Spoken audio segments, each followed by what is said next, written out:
നമസ്തേ, ഉച്ചവാർത്തയിലേക്ക് സ്വാഗതം. പ്രധാന വാർത്തകൾ. സദാനന്ദൻ മാസ്റ്റർ വധക്കേസിൽ 8 CPM-കാരുടെയും ശിക്ഷ ശരിവെച്ച് ഹൈക്കോടതി. വിധി അംഗീകരിച്ചത് 31 വർഷത്തിന് ശേഷം. വിചാരണ കോടതിയുടെ 7 വർഷം തടവ് ശിക്ഷ കുറഞ്ഞുപോയെന്നും കോടതി.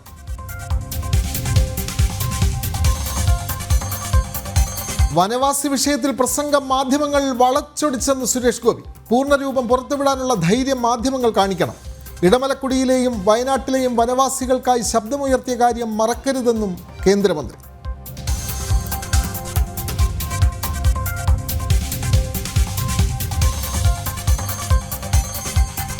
കോട്ടയത്ത് പോലീസുകാരന് ദാരുണ അന്ത്യം. ഏറ്റുമാനൂരിലെ തട്ടുകടയിലെ തർക്കം പരിഹരിക്കുന്നതിനിടെ ചവിട്ടേറ്റു കൊല്ലപ്പെട്ടു. മരിച്ചത് കോട്ടയം വെസ്റ്റ് പോലീസ് സ്റ്റേഷനിലെ CPO ശ്യാം പ്രസാദ്.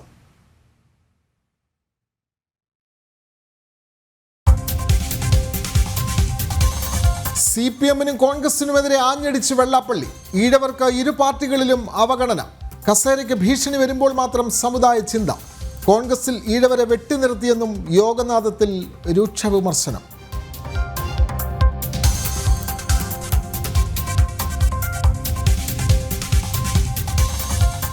ADM-ന്റെ മരണത്തിൽ PP ദിവ്യക്കെതിരെ മുഖ്യമന്ത്രി. പദവിയിലിരിക്കെ പുലർത്തേണ്ട ജാഗ്രത ഉണ്ടായില്ലെന്ന് പിണറായി. കണ്ണൂരിൽ പാർട്ടി ജില്ലാ സെക്രട്ടറിയായി MB ജയരാജൻ തുടരും. മുകേഷ് MLA തലോടി സംസ്ഥാന വനിതാ കമ്മീഷൻ. 2 വർഷത്തിൽ കൂടുതൽ ശിക്ഷിക്കപ്പെട്ടാൽ മാത്രം രാജിവെച്ചാൽ മതിയെന്ന് P സതീദേവി. MLA-യുടെ രാജി ആവശ്യപ്പെട്ട് കൊല്ലത്തെ മുകേഷിന്റെ വീട്ടിലേക്ക് മാർച്ച് നടത്തി BJP.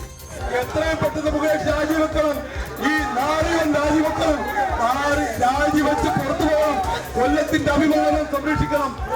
പരാജയം സാംസ്കാരികത്തിന്റെ അപജയം. ആ അപജയം നമുക്ക് കഴിയിക്കണം.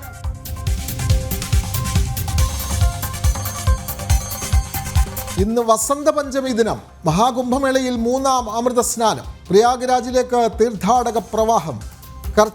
കർശന സുരക്ഷയൊരുക്കി യോഗി സർക്കാർ.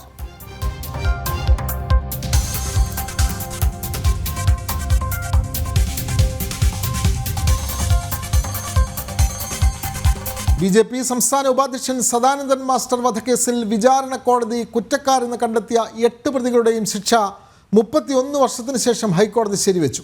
7 വർഷം കഠിന തടവും 50,000 രൂപ പിഴയുമായിരുന്നു ശിക്ഷ. കുറ്റകൃത്യത്തിൻ്റെ വ്യാപ്തി കണക്കിലെടുക്കുമ്പോൾ 7 വർഷം തടവ് ശിക്ഷ കുറഞ്ഞുപോയെന്നും കോടതി. പ്രതികളുടെ ശിക്ഷ കുറയ്ക്കുന്നത് സമൂഹത്തിന് തെറ്റായ സന്ദേശം നൽകുമെന്നും ഹൈക്കോടതി നിരീക്ഷിച്ചു.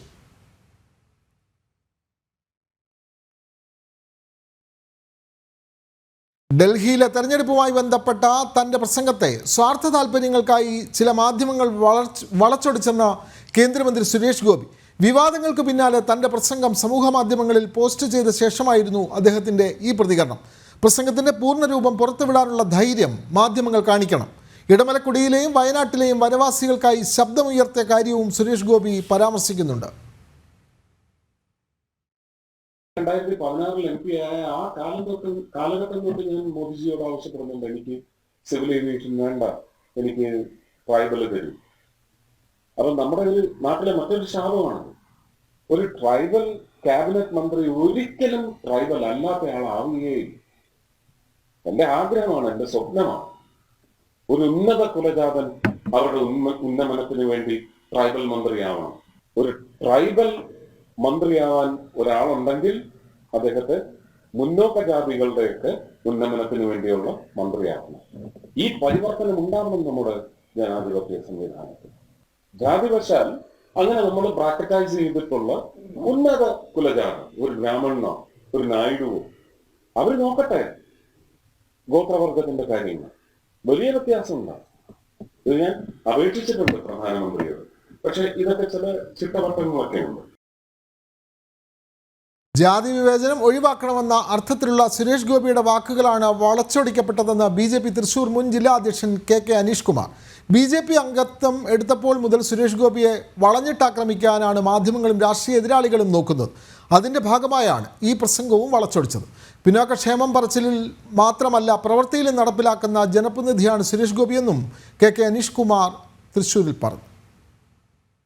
സുരേഷ് ഗോപി എന്നു മുതലാണോ BJP അംഗത്വം സ്വീകരിച്ചത്, അന്ന് മുതൽ സുരേഷ് ഗോപിയെ കിട്ടുന്ന അവസരങ്ങളിലെല്ലാം വളഞ്ഞിട്ട് ആക്രമിക്കുക എന്നുള്ളതാണ് മറ്റ് രാഷ്ട്രീയ പാർട്ടികളുടെയും മാധ്യമങ്ങളുടെയും ഒരു രീതി.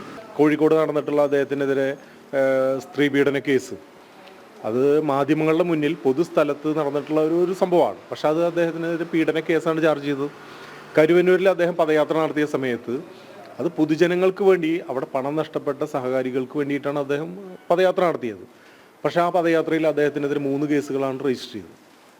എത്രയോ രാഷ്ട്രീയ നേതാക്കന്മാർ ഇതിനേക്കാൾ വലിയ എത്രയോ പരിപാടികൾ നടത്താറുണ്ട്. പക്ഷെ എന്തുകൊണ്ടാണ് സുരേഷ് ഗോപിക്ക് മാത്രം അങ്ങനെ ഒരു കേസ് വരാനുള്ള സാഹചര്യം ഉണ്ടായത്? അപ്പം അതിൻ്റെ ഭാഗമായിട്ടാണ് ഇന്നലെ ഉണ്ടായിട്ടുള്ള സംഭവം. അതിൽ ഒരു തരത്തിലുള്ള ദുരുദ്ദേശവും അദ്ദേഹം നടത്തിയിട്ടുള്ള പ്രസ്താവനയിലില്ല. അതിൽ സദുദ്ദേശം മാത്രമേ ഉള്ളൂ. അദ്ദേഹം എന്താണ് പറഞ്ഞത്? ജാതി വിവേചനം ഉണ്ടാവരുതെന്നാണ് അദ്ദേഹം സൂചിപ്പിച്ചത്. അദ്ദേഹത്തിൻ്റെ ആ പ്രസംഗത്തിൻ്റെ ക്രക്സ് എന്ന് പറയുന്നത് ഒരു തരത്തിലുള്ള ജാതിയുടെ അടിസ്ഥാനത്തിലല്ല മന്ത്രിമാരെ നിശ്ചയിക്കേണ്ടത്. ജാതി വിവേചനം പാടില്ല എന്നുള്ളതല്ലേ എൻ്റെ ആകെ തുക എന്ന് പറയുന്നത്. അതല്ലേ പിന്നെ പട്ടികവർഗ വിഭാഗത്തിന് വേണ്ടിയിട്ടുള്ള മന്ത്രി മുന്നോക്കത്തു നിന്നാകണം, മുന്നോക്ക വിഭാഗത്തിന് വേണ്ടിയിട്ടുള്ള മന്ത്രി പട്ടികവർഗത്തിൽ നിന്നാവണം എന്ന് പറഞ്ഞാൽ അത് ജാതി പാടില്ല എന്നല്ലേ അതിൻ്റെ കൺസെപ്റ്റ്. കേന്ദ്രമന്ത്രി സുരേഷ് ഗോപിയുടെ MP ക്യാമ്പ് ഓഫീസ് തൃശ്ശൂരിൽ പ്രവർത്തനം ആരംഭിച്ചു. ചേറൂർ റോഡിലെ എനാർക്ക് ഗാർഡൻസ് റോഡിലാണ് ഓഫീസ് സ്ഥിതി ചെയ്യുന്നത്. രാവിലെ 7:30 ഭദ്രദീപം കൊളുത്തിയാണ് ഓഫീസിന്റെ ഉദ്ഘാടനം നിർവഹിച്ചത്. ശ്രീരാമകൃഷ്ണാശ്രമം മഠാധിപതി സ്വാമി സദ്ഭവാനന്ദ, രാമവർമ്മപുരം പള്ളി ഫാദർ അജിത് തച്ചോത്ത്, തൃശൂർ ചെട്ടിയങ്ങാടി ജുമാ മസ്ജിദ് ഇമാം ഇബ്രാഹിം ഫലാഹി തുടങ്ങിയവർ ചേർന്ന് ഭദ്രദീപം കൊളുത്തി.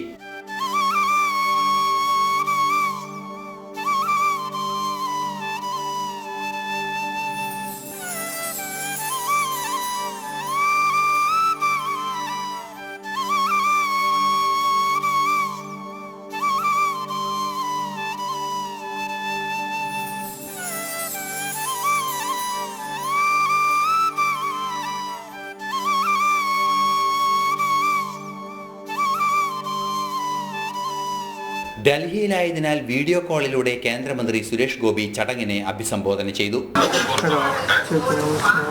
ജനങ്ങൾക്ക് അത്യാവശ്യക്കാർക്ക് ന്യായമായും ആവശ്യങ്ങളുമായി വരുന്ന എല്ലാവർക്കും ഉപകരിക്കുന്ന സ്ഥാപനമായിട്ട് ദീപ പ്രചാരണത്തിലൂടെ തുടക്കം കുറിക്കപ്പെടട്ടെ എന്ന് മാത്രം ആത്മാർത്ഥമായി പ്രാർത്ഥിക്കുകയാണ്. എനിക്ക് ഇന്നലെ രാത്രി ഇവിടെ നല്ല കൊടുത്തടുപ്പത്തായിരുന്നു അവസാനത്തെ പ്രചരണ യോഗം. ഇന്ന് പാർലമെന്റുണ്ട്, ഇന്ന് പ്രസിഡന്റിന്റെ സ്പീച്ചിനുള്ള മറുപടി, അതിന്റെ ചർച്ച, നാളെ പ്രധാനമന്ത്രിയുടെ മറുപടി ഒക്കെ ഉള്ളതുകൊണ്ട് ഇവിടെ നിന്ന് എനിക്ക് അങ്ങോട്ട് വരാൻ പറ്റാത്തതാണ്. BJP മുൻ സംസ്ഥാന അധ്യക്ഷൻ ശ്രീധരൻ മാസ്റ്റർ, SNDP യോഗം assistant secretary KV Sadanandan, BJP ജില്ലാ അധ്യക്ഷൻ ജസ്റ്റിൻ ജേക്കബ്, മുൻ ജില്ലാ അധ്യക്ഷൻ അഡ്വക്കേറ്റ് KK അനീഷ് കുമാർ, സംസ്ഥാന vice president advocate B Gopalakrishnan, MP office incharge Ajesh Nair തുടങ്ങിയവർ ചടങ്ങിൽ പങ്കെടുത്തു. ജനം, തൃശൂർ. CPM-ലും കോൺഗ്രസിലും ഈഴവർക്ക് അവഗണനയെന്ന് വെള്ളാപ്പള്ളി നടേശൻ. കസേരയ്ക്ക് ഭീഷണി വരുമ്പോൾ മാത്രമാണ് സമുദായ ചിന്ത ഉണരുക. കോൺഗ്രസിൽ ഈഴവരെ വെട്ടിനിർത്തിയെന്നും CPM താക്കോൽ സ്ഥാനങ്ങളിലേക്ക് സമുദായത്തെ പരിഗണിക്കാറേ ഇല്ല എന്നും വെള്ളാപ്പള്ളി പറയുന്നു. SNDP യോഗം മുഖപത്രമായ യോഗനാഥത്തിൽ എഴുതിയ ലേഖനത്തിലാണ് വെള്ളാപ്പള്ളിയുടെ ഈ രൂക്ഷ വിമർശനം.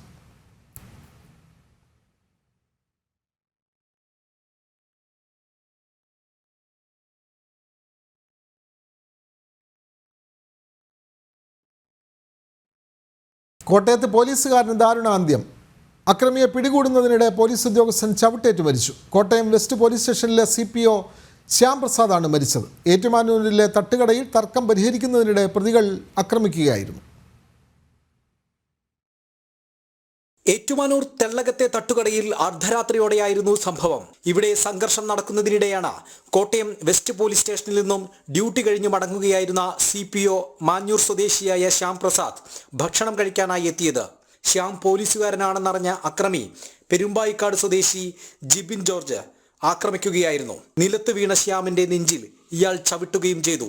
ഈ സമയം ഇതുവഴി കുമരകം പോലീസ് സ്റ്റേഷനിൽ നിന്നുള്ള നൈറ്റ് പട്രോളിംഗ് സംഘം എത്തിയത് കണ്ട് ഓടി രക്ഷപ്പെടാൻ ശ്രമിച്ച അക്രമിയെ പോലീസ് സംഘം ഓടിച്ചിട്ട് പിടികൂടി. ഇതിനിടെ കുഴഞ്ഞു വീണ ശ്യാമിനെ തൊട്ടടുത്തുള്ള സ്വകാര്യ ആശുപത്രിയിൽ എത്തിച്ചെങ്കിലും മരിച്ചു. ഗാന്ധിനഗർ പോലീസ് സ്റ്റേഷനിൽ നിരവധി ക്രിമിനൽ കേസുകളിൽ പ്രതിയാണ് പിടിയിലായ ജിബിൻ ജോർജ്. ഇയാളിപ്പോൾ ഏറ്റുമാനൂർ പോലീസിന്റെ കസ്റ്റഡിയിലാണ്. കോട്ടയം SP ഷാഹുൽ അമീദിന്റെ നേതൃത്വത്തിലുള്ള വൻ പോലീസ് സന്നാഹം സംഭവസ്ഥലത്തെത്തിയിരുന്നു. ജനം, കോട്ടയം. കണ്ണൂരിൽ PP ദിവ്യയ്ക്ക് ജാഗ്രതക്കുറവുണ്ടായി എന്ന് CPM ജില്ലാ സമ്മേളനത്തിൽ മുഖ്യമന്ത്രി പിണറായി വിജയൻ. താൻ നിരന്തരം ചെയ്യുന്ന കർമ്മങ്ങൾ താൻ അനുഭവിച്ചിടുകന്നേ വരൂ എന്ന് പറഞ്ഞാണ് മുഖ്യമന്ത്രി പ്രതിനിധി സമ്മേളനത്തിൽ മറുപടി പ്രസംഗം നടത്തിയത്. അതേസമയം PP ദിവ്യയുടെ പ്രസംഗത്തിലെ അവസാനത്തെ പരാമർശമാണ് ADMന്റെ ആത്മഹത്യയ്ക്ക് കാരണമായതെന്ന നിലപാടിൽ നിന്ന് CPM ജില്ലാ സെക്രട്ടറി MV ജയരാജൻ മലക്കം പറഞ്ഞു. വാക്കുകൾ അടർത്തിയെടുത്ത് തെറ്റായി വ്യാഖ്യാനിച്ചു എന്നായിരുന്നു ജയരാജന്റെ ന്യായീകരണം. CPM കണ്ണൂർ ജില്ലാ സമ്മേളനത്തിൽ PP ദിവ്യക്കെതിരെ രൂക്ഷ വിമർശനമാണ് മുഖ്യമന്ത്രി പിണറായി വിജയനും ഉയർത്തിയത്. ഉത്തരവാദിത്തപ്പെട്ട പദവിയിൽ ഇരിക്കുമ്പോൾ പുലർത്തേണ്ട ജാഗ്രത ദിവ്യയ്ക്കുണ്ടായില്ല. ADMന്റെ മരണത്തിൽ പത്തനംതിട്ട ജില്ലാ കമ്മിറ്റിയുടെ നിലപാടിൽ തെറ്റില്ലെന്നും മുഖ്യമന്ത്രി പറഞ്ഞു. ഒരു പാർട്ടി കേഡർ രൂപപ്പെട്ടു വന്നാൽ ഇങ്ങനെയല്ല വിഷയങ്ങളിൽ ഇടപെടേണ്ടത്. അർഹമായ അച്ചടക്ക നടപടിയാണ് ദിവ്യയുടെ കാര്യത്തിൽ ഉണ്ടായതെന്നും മുഖ്യമന്ത്രി പറഞ്ഞു. ദിവ്യയുടെ കാര്യത്തിൽ ജില്ലാ കമ്മിറ്റി എടുത്ത തീരുമാനത്തിനൊപ്പമാണ് നേതൃത്വമെന്ന് ഉറപ്പിക്കുന്നതായിരുന്നു മുഖ്യമന്ത്രിയുടെ മറുപടി എന്നാണ് സൂചന. അതേസമയം ADMന്റെ മരണത്തിലേക്ക് നയിച്ചത് യാത്രയപ്പ് യോഗത്തിൽ ദിവ്യ നടത്തിയ പ്രസംഗത്തിലെ അവസാനത്തെ പരാമർശമാണെന്ന നിലപാടിൽ നിന്ന് MV ജയരാജൻ പിന്നോട്ടുപോയി. സ്വന്തം പ്രസ്താവന തിരിച്ചടിയായതോടെയായിരുന്നു ഈ മലക്കം മറിച്ചിൽ. തന്റെ വാക്കുകൾ അടർത്തിയെടുത്ത് തെറ്റായി വ്യാഖ്യാനിച്ചു എന്നായിരുന്നു MV ജയരാജന്റെ ന്യായീകരണം. ജനം, കണ്ണൂർ. സുന്നി സംഘടനകളെ കൂടെ നിർത്താനുള്ള ശ്രമവുമായി മുഖ്യമന്ത്രി. സുന്നി വിഭാഗം എപ്പോഴും ജമാഅത്തെ ഇസ്ലാമിയെ തള്ളി പറഞ്ഞിട്ടുണ്ട് എന്ന് പുകഴ്ത്തൽ.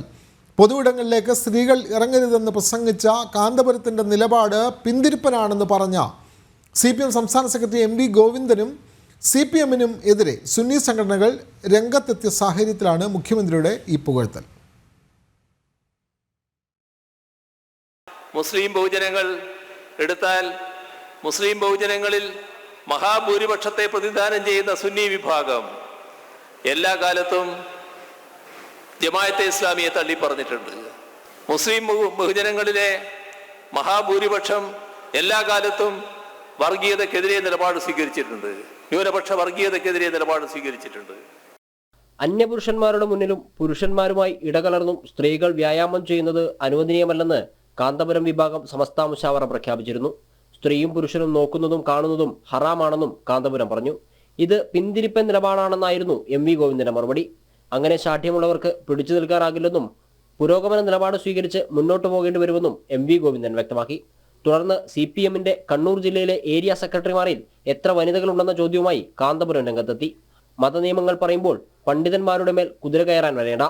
ഇസ്ലാമിന്റെ നിയമങ്ങൾ എന്താണ് വേണ്ടതെന്ന് പണ്ഡിതന്മാർ പറയുമെന്നും കാന്തപുരം പറഞ്ഞു. EK വിഭാഗവും AP സമസ്തയ്ക്ക് പിന്തുണയുമായി എത്തി. മതകാര്യങ്ങൾ പണ്ഡിതന്മാർ പറയുമെന്ന നിലപാടാണ് EK വിഭാഗവും സ്വീകരിച്ചത്. പരമ്പരാഗതമായി ഇടതുമുന്നണിക്കൊപ്പം നിൽക്കുന്ന വിഭാഗമാണ് EK വിഭാഗം. ഇസ്ലാം മതകാര്യങ്ങളിൽ ഇടപെടുന്നത് വരാനിരിക്കുന്ന തെരഞ്ഞെടുപ്പിൽ തിരിച്ചടിയാകുമെന്ന വിലയിരുത്തലാണ് CPMനുള്ളത്. അതിന്റെ ഭാഗമായാണ് മുഖ്യമന്ത്രി സുന്നി സംഘടനകളെ പുകഴ്ത്തി രംഗത്തെത്തിയതെന്നും വിലയിരുത്തലുണ്ട്. ജനം, കോഴിക്കോട്. സംസ്ഥാനത്ത് പിടിയിലായ ബംഗ്ലാദേശി നുഴഞ്ഞുകയറ്റക്കാരെ നാടുകടത്തും. പിടിയിലായവർക്ക് ഭീകരവാദ ക്രിമിനൽ പശ്ചാത്തലങ്ങളിൽ ഇല്ല എന്നാണ് കണ്ടെത്തൽ. കേന്ദ്ര ആഭ്യന്തര വകുപ്പിൻ്റെ അനുമതി ലഭിച്ച ശേഷം എല്ലാവരെയും ബംഗ്ലാദേശിലേക്ക് അയക്കും. വ്യാജ തിരിച്ചറിയൽ രേഖകളിൽ പറവൂരിൽ തങ്ങിയിരുന്ന 27 ബംഗ്ലാദേശ് സ്വദേശികളായിരുന്നു പോലീസിൻ്റെ ഓപ്പറേഷൻ ക്ലീൻ പരിശോധനയിൽ വെള്ളിയാഴ്ച പുലർച്ചെ പിടിയിലായത്. നാടുകടത്താനുള്ള നടപടികൾ പൂർത്തിയാക്കുന്നതുവരെ പ്രത്യേക ക്യാമ്പുകളിൽ താമസിപ്പിക്കും. കേന്ദ്ര ആഭ്യന്തര വകുപ്പിൽ നിന്നുള്ള അനുമതി ഉൾപ്പെടെയുള്ള നടപടിക്രമങ്ങൾ പൂർത്തിയാക്കേണ്ടതുണ്ട്. നേരത്തെ ബംഗ്ലാദേശി നുഴഞ്ഞുകയറ്റക്കാർ പിടിയിലായ ഒറ്റപ്പെട്ട സംഭവങ്ങളും 2-3 പേർ പിടിയിലായ കേസുകളും ഉണ്ടായിട്ടുണ്ടെങ്കിലും 27 പേർ ഒരുമിച്ച് പിടിയിലാകുന്നത് ആദ്യമായിരുന്നു. പിടിയിലായവരുടെ പശ്ചാത്തലങ്ങൾ പോലീസും കേന്ദ്ര ഇന്റലിജൻസ് വിഭാഗങ്ങളും പരിശോധിച്ചിട്ടുണ്ട്. എല്ലാവരും ജോലി തേടി എത്തിയവരാണെന്നും വിവിധ ഭാഷ തൊഴിലാളികൾ കൂട്ടമായി താമസിക്കുന്ന സ്ഥലങ്ങളിൽ ബംഗാളികൾ എന്ന വ്യാജേനയാണ് തങ്ങിയതെന്നും വ്യക്തമായിരുന്നു. ഇതിനു മുമ്പ് ബോട്ട് മാർഗം ബംഗ്ലാദേശിൽ നിന്ന് പശ്ചിമ ബംഗാളിലും ഇവിടെ നിന്ന് കേരളത്തിലും എത്തിയ ബംഗ്ലാദേശി യുവതി തസ്ലീമി അടക്കം 10ഓളം പേർ എറണാകുളം ജില്ലയുടെ വിവിധ ഭാഗങ്ങളിൽ പിടിയിലായിരുന്നു. പറവൂരിൽ പിടിയിലായ ബംഗ്ലാദേശികളും പുഴ കടന്നാണ് എത്തിയിരിക്കുന്നത്. ബംഗ്ലാദേശികളെന്ന് അറിഞ്ഞുകൊണ്ട് തന്നെയായിരുന്നു കെട്ടിടങ്ങൾ ഇവർക്ക് വാടകയ്ക്ക് നൽകിയിരുന്നതെന്നും വ്യക്തമായിരുന്നു. നുഴഞ്ഞുകയറ്റക്കാരെന്ന് വ്യക്തമായിട്ടും താവളങ്ങൾ ഒരുക്കി നൽകിയവർക്കെതിരെയും കർശനമായ നിയമ നടപടികൾ ഉണ്ടാകും. ജനം, കൊച്ചി. ലോൺ ആപ്പ് തട്ടിപ്പിൽ ആപ്ലിക്കേഷനുകളുടെ സോഴ്സ് കോഡുകൾ ചൈനീസ് ഭാഷയിൽ. തട്ടിപ്പിന് ചൈനയിലും സിംഗപ്പൂരിലും കടലാസ് കമ്പനികളുണ്ടെന്നും കണ്ടെത്തൽ. കേസിൽ അറസ്റ്റിലായ 4 പ്രതികളുടെ ED കസ്റ്റഡി കാലാവധി ഇന്ന് അവസാനിക്കും. തമിഴ്നാട് കാഞ്ചീപുരം സ്വദേശികളായ ഡാനിയൽ സെൽവകുമാർ, കതിരവൻ രവി, ആൻഡോപോൾ പ്രകാശ്, അലൻ സാമുവൽ എന്നിവരായിരുന്നു അറസ്റ്റിലായിരുന്നത്. ജനുവരി 31 മുതൽ 4 ദിവസത്തെ കസ്റ്റഡി പൂർത്തിയാക്കിയ പ്രതികളെ ഇന്ന് കലൂർ PMLA കോടതിയിൽ ഹാജരാക്കും. ലോൺ ആപ്പ് തട്ടിപ്പിൽ കൂടുതൽ കണ്ണികൾ ഉണ്ടെന്നാണ് അറസ്റ്റിലായ പ്രതികൾ നൽകിയ മൊഴി. ഇന്ത്യയിലും വിദേശത്തു നിന്നും തട്ടിപ്പ് സംഘങ്ങളെ നിയന്ത്രിക്കാൻ വൻ ലോബികളുണ്ട്. ലോൺ ആപ്പ് തട്ടിപ്പിൽ ഉപയോഗിച്ച ആപ്ലിക്കേഷനുകളുടെ സോഴ്സ് കോഡുകൾ ചൈനീസ് ഭാഷയിലുള്ളതാണ്. ചൈനീസ് വെബ്സൈറ്റുകളാണ് തട്ടിപ്പിന് പിന്നിലുള്ളത്. വായ്പ, ബെറ്റിംഗ്, ഗെയിം ആപ്പ് തട്ടിപ്പുകളെല്ലാം ഒരേ സ്വഭാവമുള്ളതാണ്. കള്ളപ്പണം കടത്തുന്നതിന് നിരവധി ഷെൽ കമ്പനികൾ രൂപീകരിച്ചിരുന്നു. നേരത്തെ സമാനമായ തട്ടിപ്പിൽ 123 കോടി രൂപയുടെ അക്കൗണ്ടുകൾ ED മരവിപ്പിച്ചിട്ടുണ്ട്. ചില മലയാളികൾക്കും തട്ടിപ്പിൽ പങ്കുള്ളതായി വ്യക്തമായിരുന്നു. ഇവരെ കേന്ദ്രീകരിച്ചും അന്വേഷണം നീങ്ങുകയാണ്. അറസ്റ്റിലായവർ മഞ്ഞുമലയുടെ ഒരറ്റത്തുള്ളവർ മാത്രമാണെന്ന് ED കോടതിയിൽ വ്യക്തമാക്കിയിരുന്നു. വൻ കണ്ണികളാണ് പിന്നിലുള്ളത്. ലോൺ ആപ്പുകളിൽ കുരുങ്ങുന്നവരെ പിന്നീട് ലോണിനായി നൽകുന്ന ചിത്രങ്ങൾ മോർഫ് ചെയ്തും ഭീഷണിപ്പെടുത്തിയിരുന്നു. ക്രൈംബ്രാഞ്ചും പോലീസും രജിസ്റ്റർ ചെയ്ത കേസുകളിലാണ് ED അന്വേഷണം. ജനം, കൊച്ചി. 2024-25 സാമ്പത്തിക വർഷത്തിലെ ബജറ്റ് പ്രഖ്യാപനത്തിൽ മത്സ്യത്തൊഴിലാളികൾക്കായുള്ള പുനരധിവാസം പുനർഗേഹം പദ്ധതിക്കായി അനുവദിച്ച 40 കോടിയിൽ 27 കോടിയോളം രൂപ ചെലവാക്കാതെ സംസ്ഥാന സർക്കാർ. കഴിഞ്ഞ ഒരു വർഷത്തിനുള്ളിൽ പുനർഗേഹം പദ്ധതിക്കായി ലഭിച്ച അപേക്ഷയിൽ പകുതിയോളം തീർപ്പാക്കിയിട്ടില്ല. 2020 ആരംഭിച്ച പദ്ധതിയിലൂടെ ഇതുവരെ വീട് നിർമ്മിക്കാൻ സാധിച്ചത് 3000-ൽ താഴെ ആളുകൾക്ക് മാത്രം.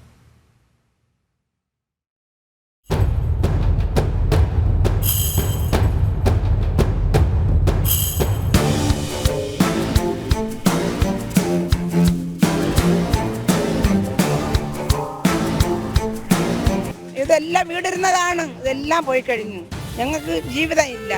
മത്സ്യം, കടലിൽ മത്സ്യം ഇല്ല, ഞങ്ങൾ കഞ്ഞിയില്ല, ഞങ്ങളെ മക്കളെല്ലാം പട്ടിണിയിലാണ് കഴിയുന്നത്. 2025-26 സാമ്പത്തിക വർഷത്തെ സംസ്ഥാന സർക്കാരിന്റെ ബജറ്റ് പ്രഖ്യാപനത്തിന് ഇനി ദിവസങ്ങൾ മാത്രമാണ് ബാക്കിയുള്ളത്. തീരദേശ മേഖലയിലെ ജനങ്ങളെ പുനരധിവസിപ്പിക്കാനും അവരുടെ ക്ഷേമ പ്രവർത്തനങ്ങൾക്കുമായി സംസ്ഥാന സർക്കാരിന്റെ കയ്യിൽ എന്തെങ്കിലും നീക്കിയിരിപ്പുണ്ടോ? കഴിഞ്ഞ വർഷം പ്രഖ്യാപിച്ച പദ്ധതികളൊക്കെ എവിടം വരെയായി? അതൊക്കെ ഒന്ന് പരിശോധിക്കാം. സംസ്ഥാനത്ത് മത്സ്യത്തൊഴിലാളികളുടെ പുനരധിവാസത്തിനായി സർക്കാർ ആരംഭിച്ച പദ്ധതിയാണ് പുനർഗേഹം. പുനർഗേഹം പദ്ധതിയിൽ ആശ്വാസം ലഭിക്കാത്ത 11,149 കുടുംബങ്ങൾ കേരളത്തിലുണ്ട്. ഇതുവരെ 21,161 അപേക്ഷകൾ സംസ്ഥാനത്ത് പുനർഗേഹം പദ്ധതിക്കായി ലഭിച്ചിട്ടുണ്ട്. കടല് കാർന്നുന്ന ജീവിതങ്ങളെ സംരക്ഷിക്കാനായി സംസ്ഥാന സർക്കാർ ആരംഭിച്ച പദ്ധതിയാണ് പുനർഗേഹം. ഇവർക്ക് സുരക്ഷിതമായിട്ടുള്ള പാർപ്പിടം ഒരുക്കുക എന്നതാണ് പദ്ധതിയുടെ ലക്ഷ്യം. ഏതാണ്ട് 40 കോടിയോളം രൂപ കഴിഞ്ഞ ബജറ്റിൽ പ്രഖ്യാപിച്ചു. എന്നാൽ ഈ 40 കോടി രൂപയും എത്തേണ്ട കൈകളിലാണോ എത്തിയത്? പുനരധിവാസം ലഭിച്ചത് 3012 കുടുംബങ്ങൾക്ക് മാത്രം. 2020 പദ്ധതി ആരംഭിച്ചു. 2025 ആയപ്പോഴേക്കും പകുതി പോലും പൂർത്തിയാക്കാൻ സർക്കാരിന് കഴിഞ്ഞിട്ടില്ല.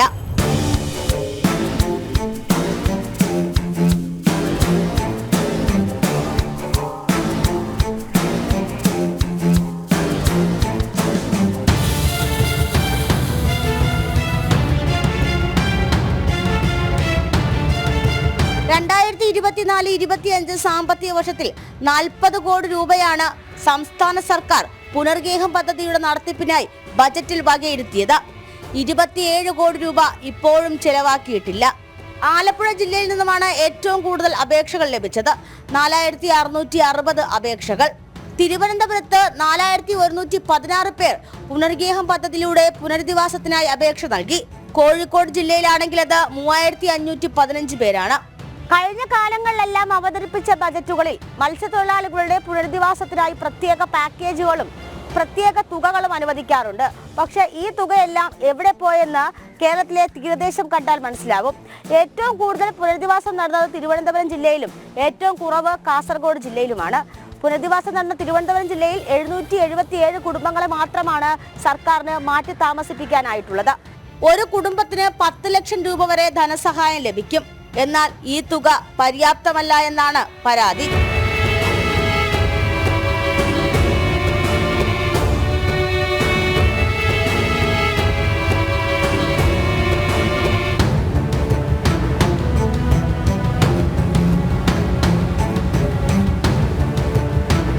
കേരളത്തിന്റെ അങ്ങോളം ഇങ്ങോളമുള്ള തീരദേശങ്ങളിൽ ആയിരക്കണക്കിന് വീടുകളാണ് ഇത്തരത്തിൽ തകർന്ന് തരിപ്പണമായി കിടക്കുന്നത്.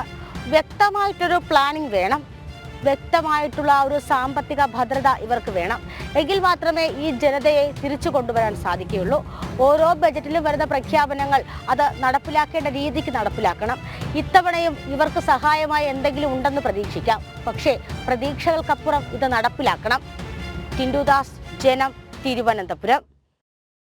സ്ത്രീപക്ഷ ബജറ്റ് അവതരിപ്പിച്ച നരേന്ദ്രമോദി സർക്കാരിന് അഭിനന്ദന പ്രവാഹം. മുദ്രാ ലോൺ എടുത്ത് സംരംഭം തുടങ്ങിയ സ്ത്രീ സംരംഭകർക്ക് പുതിയ ബജറ്റ് പുത്തൻ പ്രതീക്ഷകൾ നൽകുന്നതാണെന്ന് കോഴിക്കോട്ടെ സ്ത്രീ സംരംഭകർ പറയുന്നു. അടുക്കളയുടെ അകത്തളങ്ങളിൽ ഒതുങ്ങിപ്പോകുമായിരുന്ന തങ്ങളെപ്പോലുള്ള വനിതകൾക്ക് ആശ്വാസമാണ് ബജറ്റിലെ പ്രഖ്യാപനങ്ങളെന്നാണ് കോഴിക്കോട്ടെ വനിതാ സംരംഭകരുടെ അഭിപ്രായം.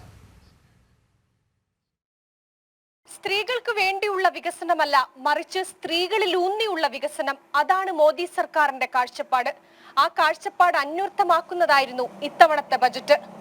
മുദ്രാ ലോൺ വഴി ലോൺ എടുത്ത് സംരംഭം തുടങ്ങിയ വനിതകളൊക്കെ വളരെ പ്രതീക്ഷയിലാണ് പുതിയ ബജറ്റിൽ.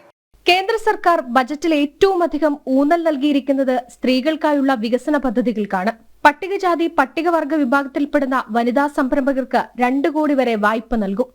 5 ലക്ഷം പേർക്കാണ് പദ്ധതി പ്രയോജനപ്പെടുക. ഇത്തരത്തിൽ സ്ത്രീകളെ ചേർത്ത് പിടിച്ച നരേന്ദ്രമോദി സർക്കാരിന് അഭിനന്ദന പ്രവാഹമാണ്. ഇത് രാധിക മനോജ്, മുദ്രാ ലോൺ എടുത്ത് സംരംഭം തുടങ്ങിയ കോഴിക്കോട്ടെ സംരംഭക. പുതിയ ബജറ്റിലെ സ്ത്രീകൾക്കായുള്ള പ്രഖ്യാപനത്തിൽ ഏറെ സന്തോഷത്തിലാണ് ഇവർ.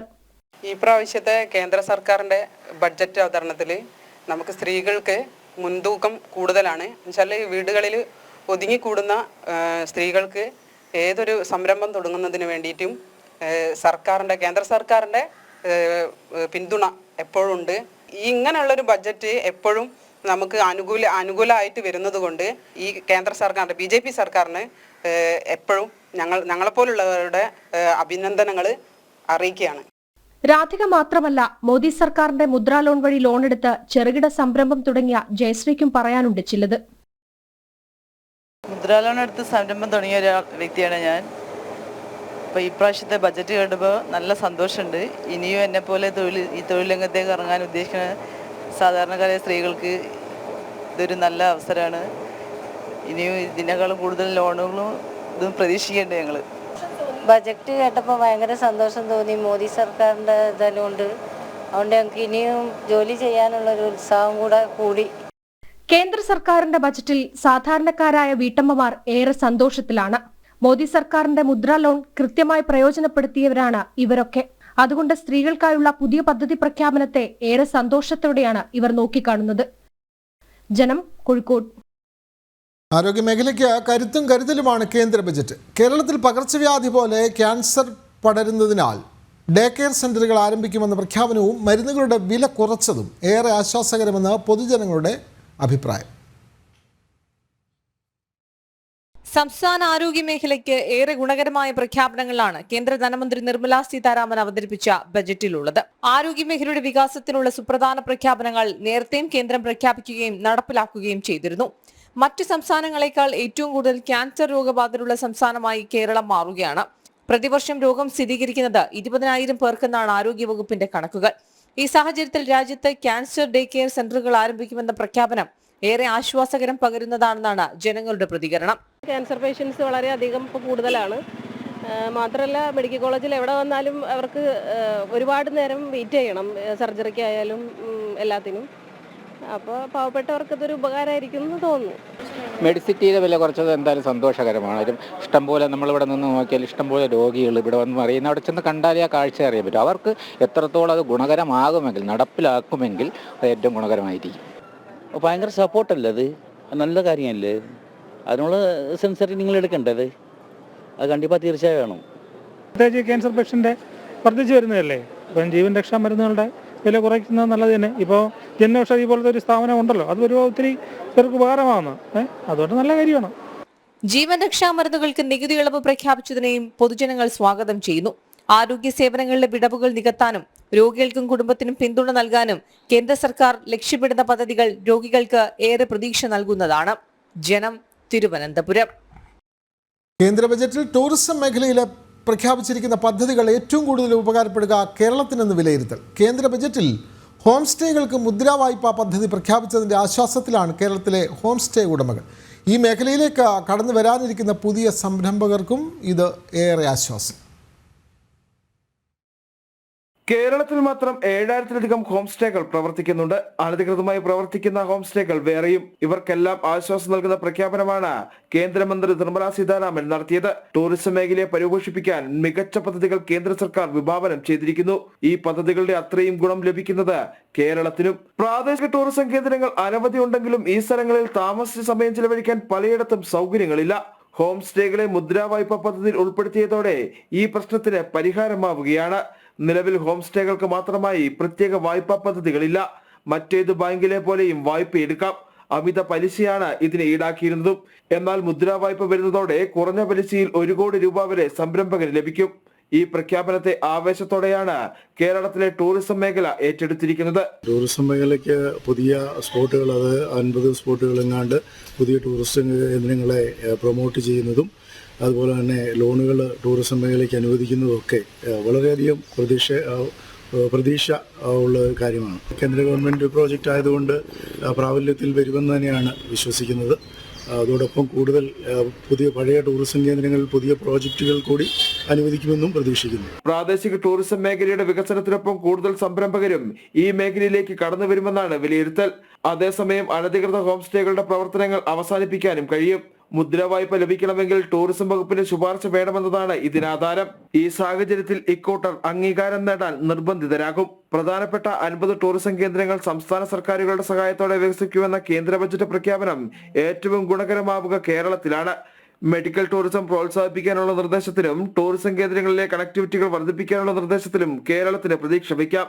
അടിസ്ഥാന സൗകര്യം, വൃത്തി എന്നിവ ആധാരമാക്കി സംസ്ഥാനങ്ങൾക്ക് ഇൻസെന്റീവ് നൽകുമെന്ന പ്രഖ്യാപനം കേരള സർക്കാർ ഏറ്റെടുത്താൽ കേരളത്തിലെ ടൂറിസം കേന്ദ്രങ്ങളുടെ മുഖച്ഛായ തന്നെ മാറ്റാനാകും. ഈ പ്രഖ്യാപനങ്ങളെല്ലാം ഫലപ്രാപ്തിയിൽ എത്തിക്കാനുള്ള ശ്രമം സംസ്ഥാന സർക്കാർ നടത്തുമോ എന്നുള്ളതാണ് ഇനി കണ്ടറിയേണ്ടത്. ജനം, ഇടുക്കി. കാർഷിക മേഖലയ്ക്ക് പുത്തൻ ഉണർവ് നൽകുന്നതാണ് കേന്ദ്ര ബജറ്റെന്ന ആലപ്പുഴയിലെ കർഷകർ. കാർഷിക വായ്പാ പരിധി ഉയർത്തിയത് നെൽകർഷകർക്കും പച്ചക്കറി കർഷകർക്കും ഏറെ ഗുണം ചെയ്യുമെന്ന് വിലയിരുത്തൽ. മധ്യവർഗത്തിൽപ്പെട്ട കർഷകരെ കൂടി പരിഗണിച്ചുള്ള ഇത്തവണത്തെ കേന്ദ്ര ബജറ്റിനെ പ്രതീക്ഷയോടെയാണ് കർഷകർ കാണുന്നത്. ബഡ്ജറ്റ് ഇപ്രാവശ്യത്തെ ബഡ്ജറ്റിൽ നല്ലൊരു ഉണർവ് തോന്നിക്കുന്നുണ്ട്. കാര്യം മധ്യവർഗത്തിൽപ്പെട്ട ആൾക്കാർക്ക് ഒരു ഗുണകരമായിട്ടുള്ള ഒരു ബഡ്ജറ്റാണെന്ന് എനിക്ക് തോന്നുന്നു. പിന്നെയും കൂടുതൽ കാര്യങ്ങൾ അറിയണമെന്നുണ്ടെങ്കിൽ അത് പ്രാവർത്തികമായിട്ട് വന്നതിന് ശേഷം നമുക്ക് അതിനെക്കുറിച്ചുള്ളത് അറിയത്തുള്ളൂ. ഇപ്പം പ്രഖ്യാപനത്തിൽ വന്നേക്കുന്ന മധ്യവർഗത്തിന് നല്ലൊരു തോന്നുന്നു. കാര്യം ഇടത്തട്ടുകാർക്കാണ് ഇതുവരെ ഒന്നും കിട്ടാതെ കൊണ്ട് ബഡ്ജറ്റ് പോയിക്കൊണ്ടിരുന്നത്. കാർഷിക രംഗം തകർന്നുകൊണ്ടിരിക്കുന്ന സാഹചര്യത്തിൽ കിസാൻ ക്രെഡിറ്റ് കാർഡ് പരിധി ഉയർത്തിയത് ഗുണകരമാകുമെന്ന് തന്നെയാണ് കർഷകരുടെ വിശ്വാസം. കേരളത്തിന്റെ അവസ്ഥ നോക്കുകയാണെങ്കിലും ഇപ്പം കർഷകരെ തികച്ചും തകർന്നുകൊണ്ടിരിക്കുന്ന ഈ സമയത്ത് ഈ ക്രെഡിറ്റ് കാർഡിന്റെ പരിധി 3 ലക്ഷത്തിൽ നിന്ന് 5 ലക്ഷമാക്കിയപ്പോൾ അതിൽ നിന്ന് നിൽക്കുന്ന പ്രയോജനം കർഷകർക്ക് പൂർണ്ണമായും ഉൾക്കൊള്ളുവാനും അത് കർഷക മേഖലയെ പുത്തൻ ഒരു ഉണർവിലേക്ക് കൊണ്ടുവെക്കാനും അതുപോലെ കാർഷിക വൃത്തിയിൽ ഏർപ്പെട്ടിരുന്ന നമ്മുടെ സംസ്ഥാനത്തിലെ കർഷകർക്ക് പല രീതിയിലുള്ള ബുദ്ധിമുട്ട് അനുഭവിക്കുന്ന ഈ സമയത്ത് ഈ ക്രെഡിറ്റ് കാർഡ് പരിധി ഉയർത്തിക്കൊണ്ട് നല്ല പ്രയോജനം ലഭിക്കുമെന്നാണ് എൻ്റെ വിശ്വാസം. കർഷകർക്കുള്ള വായ്പാ പരിധി ഉയർത്തിയത് ചെറുകിട കർഷകർക്ക് ഏറെ ഗുണം ചെയ്യുമെങ്കിലും വായ്പ നൽകുന്നത് സംബന്ധിച്ച് RBI നയങ്ങൾ കുറച്ചുകൂടി ലഘൂകരിക്കണമെന്നും കർഷകർ പറയുന്നു. കാർഷിക മേഖലയെ സംബന്ധിച്ചിടത്തോളം കൃഷി എന്ന് പറയുന്നത് സംസ്ഥാനത്തിന്റെ പ്രൊറഗറ്റീവാണ്. എന്നിരുന്നാലും കേന്ദ്ര ഗവൺമെന്റ് കർഷകർക്കുള്ള വായ്പ സ്കീമായിട്ടുള്ള കിസാൻ ക്രെഡിറ്റ് കാർഡിൻ്റെ പരിധി ഉയർത്തി എന്നുള്ളത് സ്വാഗതാർഹമായ ഒരു കാര്യമാണ്. പക്ഷേ RBIയുടെ ചില ഗൈഡ് ലൈൻസ് കാരണം അതിൻ്റെ പൂർണ്ണ തോതിലുള്ള പ്രയോജനം ഇവിടുത്തെ കർഷകർക്ക് ലഭിക്കുന്നില്ല. പ്രത്യേകിച്ച് കേരളത്തിലുള്ള വിശാല കുട്ടനാട്ടിലെ നെൽ കർഷകർക്ക് ലഭിക്കുന്നില്ല എന്നുള്ളത് ഒരു വസ്തുതയാണ്. അതിലൊരു പുനർവിചിന്തനം ആവശ്യമാണ്. ആ ഗൈഡ് ലൈൻസിൽ എന്തെങ്കിലും രീതിയിലുള്ള ഇളവുകൾ വരുത്തണം. കർഷകർക്കുള്ള കിസാൻ ക്രെഡിറ്റ് കാർഡിൻ്റെ പരിധി ഉയർത്തിയത് തികച്ചും സ്വാഗതാർഹമാണ്. ചെറുകിട കർഷകരെ സംബന്ധിച്ച് ഇതൊരു ആശ്വാസം തന്നെയാണ്. പക്ഷേ കുട്ടനാട്ടിലെ പ്രത്യേക സാഹചര്യത്തിൽ ഈ വളരെയധികം ഞങ്ങൾ വളരെ പ്രതീക്ഷ വെച്ചാണ് ഇരിക്കുന്നത്. എന്ന് വെച്ചാൽ മുൻപുണ്ടായിരുന്ന സ്വാമിനാഥൻ പാക്കേജ് ഇടയ്ക്ക് വെച്ച് മുടങ്ങിപ്പോയിരുന്നു. അത് വീണ്ടും പുനരുജ്ജീവിപ്പിക്കണം എന്നുള്ളത് കുട്ടനാടൻ കർഷകരുടെ ഏറെ നാളായിട്ടുള്ള ഒരു ആഗ്രഹമാണ്. അതവരുടെ അത്യാവശ്യവുമാണ്. അത് സെൻട്രൽ ഗവൺമെൻറ്റിൻ്റെ ഒരു പ്രത്യേക പാക്കേജ് ഇല്ലാതെ ഈ ലോകത്തിൽ തന്നെ വളരെ അപൂർവമായ ഈ നാട്ടിൽ കൃഷി മുന്നോട്ട് കൊണ്ടുപോകാൻ ബുദ്ധിമുട്ടുള്ളതുകൊണ്ട് കർഷകർ വളരെ പ്രതീക്ഷയോടെയാണ് ആ ബഡ്ജറ്റിനെ കണ്ടിരുന്നത്. അതിനകത്ത് നമുക്കൊന്നും കിട്ടിയിട്ടില്ല എന്നുള്ളത് ഒരു ദുഃഖകരമായ സത്യമാണ്. എങ്കിൽ പോലും ഈ വായ്പാ പരിധി ഉയർത്തിയത് സാധാരണക്കാരായ കർഷകർക്ക് പ്രയോജനപ്രദമായ തന്നെ കാര്യമാണ്. ജനം, ആലപ്പുഴ. സനാതനധർമ്മത്തിൻ്റെ വിരാട സംഗമം.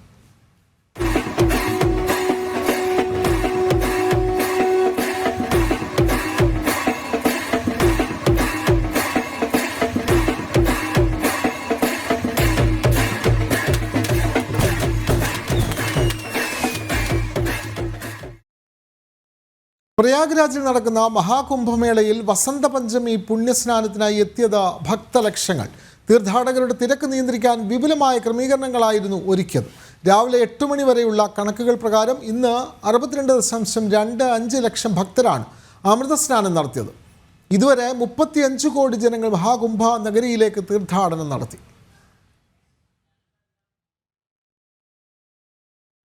ഹിന്ദുമത പരിഷത്ത് വിശേഷം.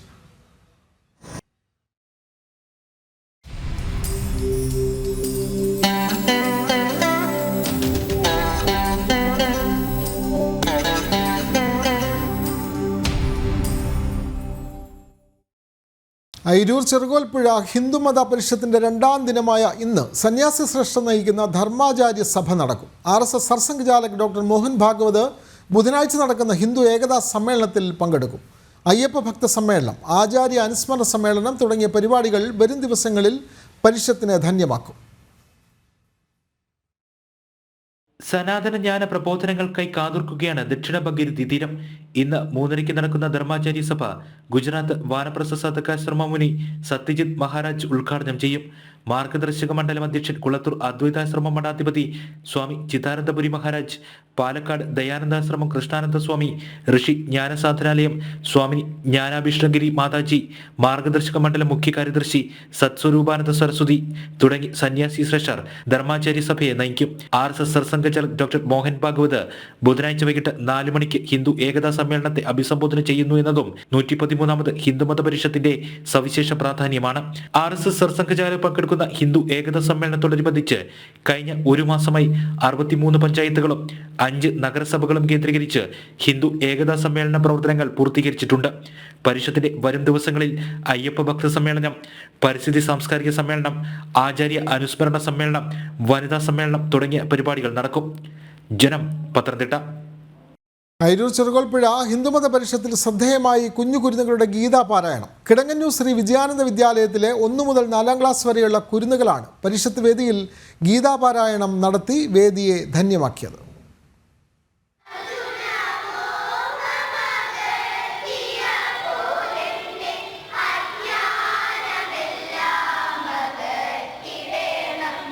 നിഷ്കളങ്ക ഭക്തിയുടെ ആത്മാർപ്പണത, അതാണ് പരിഷത്ത് വേദിയിലെത്തിയ കുരുന്നുകളിൽ നിന്നും കാണാനായത്.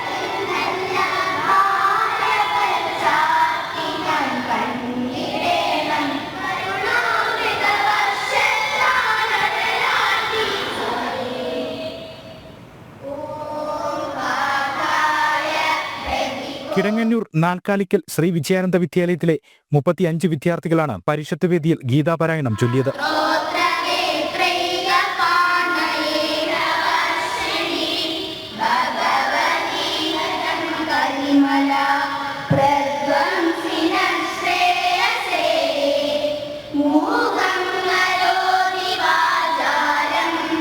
ഒരു മണിക്കൂറോളം വിദ്യാർത്ഥികൾ ഒന്നിച്ച് ഒരേ മനസ്സോടെ ഒരേ സ്വരത്തിൽ ഗീതാപാരായണം ചൊല്ലി.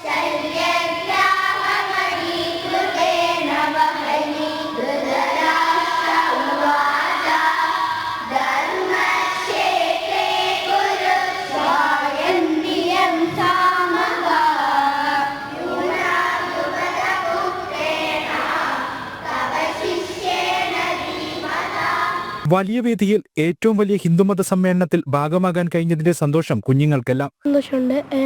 എനിക്ക് നല്ല സന്തോഷം. ഞങ്ങൾ എല്ലാ വർഷവും ഇവിടെ ഗീതാപാരായണം നടത്താൻ പറ്റുന്നതിൽ വളരെ സന്തോഷമുണ്ട്. നല്ല സന്തോഷമുണ്ട്. പിന്നെ ഇപ്പോൾ ഞങ്ങളുടെ സ്കൂളിൽ ഇപ്പോൾ കുറേ ഓവറോളുണ്ട്. ഗീതാപാരായണം LKG തൊട്ട് തുടങ്ങി. ഇവിടെ 3ാം ക്ലാസ് തൊട്ടുള്ള ഇവിടെ ഈ അയിരൂർ ചെറുകോൽപ്പുഴ പരിഷത്തിന് ഇവിടെ വന്നിട്ടുള്ള ഞങ്ങളെ ഈ വർഷം പഠിപ്പിച്ചത് ഈ സ്കൂൾ മാനേജർ മാതാജിയും ഞങ്ങളുടെ അധ്യാപകരും ഒക്കെയാണ്. ആത്മീയ ചിന്തകൾക്കും കുട്ടികൾക്ക് വഴികാട്ടികളായി അധ്യാപകരുമൊപ്പം. പുഴ കൺവെൻഷന്റെ ഭാഗമായിട്ട് ഇന്ന് ഈ വേദിയിൽ ഗീതാപാരായണം നടത്തിയത് ശ്രീ വിജയാനന്ദ വിദ്യാലയത്തിലെ കുട്ടികളാണ്. 108ാമത് ചെറുകോൽപ്പുഴ കൺവെൻഷനിൽ ഞങ്ങൾ 108 കുട്ടികളെയും കൊണ്ട് വന്ന് പാരായണം നടത്തിയിരുന്നു. അന്നു മുതൽ ഇന്ന് വരെയും ഈ സ്റ്റേജിൽ കുട്ടികൾക്ക് പാരായണം നടത്താനുള്ള അവസരമുണ്ട്. ആറന്മുള ഉപജില്ലാ കലോത്സവത്തിൽ LP വിഭാഗം ഓവറോൾ നേടിയെടുത്ത കുട്ടികളാണ് ശ്രീ വിജയാനന്ദ വിദ്യാലയത്തിലെ കുട്ടികൾ. പുതുതലമുറയിലേക്ക് കൈമാറ്റം ചെയ്യപ്പെടുന്ന ഹൈന്ദവ ധർമ്മപാഠങ്ങൾ, ഇങ്ങനെ ചില മനോഹര കാഴ്ചകൾക്കും പരിഷത്ത് സാക്ഷ്യം വഹിക്കുകയാണ്. കുഞ്ഞുങ്ങൾ മുതൽ ഏറ്റവും മുതിർന്ന സന്യാസി ശ്രേഷ്ഠർ വരെ ഭാഗമാകുന്നു എന്നതാണ് ഹിന്ദുമത മഹാസമ്മേളനത്തിന്റെ സവിശേഷ പ്രാധാന്യമായി മാറുന്നത്. ജനം, പത്തനംതിട്ട. ക്ഷേത്രാചാരങ്ങൾ ഇല്ലായ്മ ചെയ്യാനുള്ള ശ്രമങ്ങളെ ഒറ്റക്കെട്ടായി നേരിടണമെന്ന് തിരുവിതാംകൂർ രാജകുടുംബാംഗം ആദിത്യവർമ്മ. ക്ഷേത്ര സംരക്ഷണ സമിതി സംസ്ഥാന സമ്മേളനത്തിന്റെ സ്വാഗത സംഘം ഉദ്ഘാടനം ചെയ്യുകയായിരുന്നു അദ്ദേഹം. സമിതി സംസ്ഥാന ഉപാധ്യക്ഷൻ GK സുരേഷ് ബാബു ചടങ്ങിൽ അധ്യക്ഷത വഹിച്ചു. ഭാരതീയ വിചാര കേന്ദ്രത്തിൽ നടന്ന ചടങ്ങ് സ്വാമി സ്വപ്രഭാനന്ദ മഹാരാജ്, മുൻ DGP ഡോക്ടർ TP സെൻകുമാർ, റാണി മോഹൻദാസ്, സമിതി ജനറൽ സെക്രട്ടറി KS നാരായണൻ തുടങ്ങിയവർ പങ്കെടുത്തു. മെയ് 23, 24, 25 തീയതികളിലാണ് സമ്മേളനം. എനിക്ക് തോന്നുന്നു ഇന്ത്യയിൽ കേരളത്തിൽ വേണം കുറച്ചുകൂടി ഇനി ശക്തിയായിട്ട് ഹിന്ദുക്കൾ എല്ലാവരും കൂടെ ഒന്നിച്ചു ചേർന്ന് മുന്നോട്ട് നീങ്ങേണ്ട അത്യാവശ്യ കാലഘട്ടമായിരിക്കുകയാണ്. ഒരുപാട് കഥകൾ കേൾക്കുന്നുണ്ട്, ഒരുപാട് വീഡിയോസ് ഇങ്ങനെ കാണുന്നുണ്ട്. ശരിക്കും കുറച്ചൊക്കെ ഭയാനകമാണ്. അതോ ഹിന്ദുക്കൾ എന്നും നമ്മൾ ഈശ്വരവിശ്വാസികൾ, ഹിന്ദുമതത്തിൽ വിശ്വസിക്കുന്ന എല്ലാവരും നമ്മൾ ഒന്നിച്ചു ചേരണം. വൈകിയാണെങ്കിലും നീതി ലഭിച്ചതിൽ സന്തോഷമുണ്ടെന്ന് BJP സംസ്ഥാന ഉപാധ്യക്ഷൻ സദാനന്ദൻ മാസ്റ്റർ. CPM-ന്റെ അക്രമ രാഷ്ട്രീയത്തിനെതിരായ താക്കീത് തന്നെയാണ് കോടതി വിധി. ശാരീരികമായി തളർത്താൻ CPM-ന് സാധിച്ചെങ്കിലും മാനസികമായി തകർക്കാൻ സാധിച്ചിട്ടില്ല എന്നും സദാനന്ദൻ മാസ്റ്റർ ജനൻ TV-യോട് പറഞ്ഞു. കണ്ണൂരിൽ നിന്ന് മിഥുൻ പിള്ള തയ്യാറാക്കിയ റിപ്പോർട്ട്. BJP സംസ്ഥാന ഉപാധ്യക്ഷൻ സദാനന്ദൻ മാഷയെ വെട്ടിക്കൊലപ്പെടുത്താൻ ശ്രമിച്ച കേസിന്റെ വിധി 31 വർഷങ്ങൾക്ക് ശേഷം ഹൈക്കോടതി ശരിവച്ചിരിക്കുകയാണ്. ഈ നിമിഷത്തിൽ ഈ ഒരു സംഭവവുമായി ബന്ധപ്പെട്ട പ്രതികരണത്തിന് സദാനന്ദൻ മാഷ് നമ്മളൊപ്പം ചേരുന്നു. മാഷെ, എന്താണ് 31 വർഷങ്ങൾക്ക് ശേഷം ഹൈക്കോടതി ഈ ശിക്ഷ ശരിവയ്ക്കുന്നു? CPM-ന്റെ അക്രമ രാഷ്ട്രീയത്തിനെതിരായ ശക്തമായ തിരിച്ചടിയായി തന്നെയാണോ ഇതിനെ കാണുന്നത്?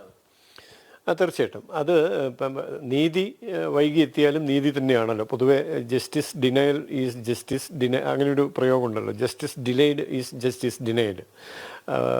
വൈകിയെത്തുന്ന നീതി നിഷേധത്തിന് തുല്യമാണ് എന്ന് പറയാറുണ്ട്. അപ്പോൾ ഇത്രയും കാലം 30 വർഷക്കാലം എന്ന് പറയുന്നത് നീതിക്ക് വേണ്ടിയുള്ള കാത്തിരിപ്പ് തന്നെയായിരുന്നു. എന്തായാലും ഈ ക്രൂരമായ ആക്രമണത്തിനെ പ്രതിരോധിക്കുന്ന തരത്തിൽ ആത്മവിശ്വാസം പകരാനുള്ളൊരു വിധി തന്നെയാണ് എന്നുള്ള നിലയ്ക്ക് കാത്തിരിക്കുകയായിരുന്നു. ഏതായാലും വൈകി എത്തിയാണെങ്കിലും അങ്ങനെ ഒരു ശിക്ഷ ശരിവെച്ചത് സ്വാഗതാർഹമായ കാര്യമാണ്.